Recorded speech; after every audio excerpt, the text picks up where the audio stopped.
so we can get as many of these questions in. Brian Haremza, he's got a couple for you. He said on a previous episode, I asked about dominant big men in wrestling.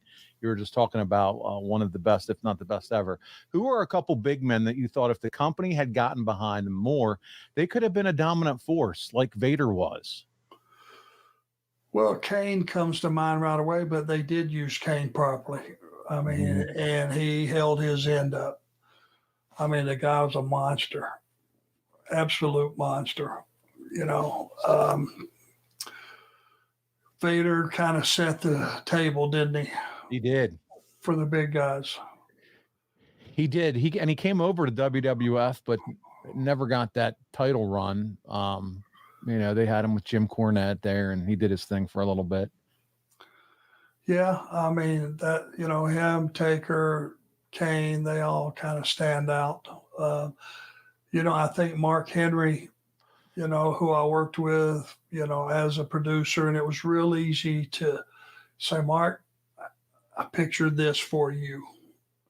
And just helping him put a match together because, I mean, he was the world's strongest man. It's 100% legitimate and a beast and a monster. I mean, he could just do stuff, pick guys up and chunk them around, you know, like, I mean, he would scoop up Big Show like he was my size. Speaking of Big Show, there's a guy that had giant proportions almost, but he moved like a 300-pound guy. Yeah.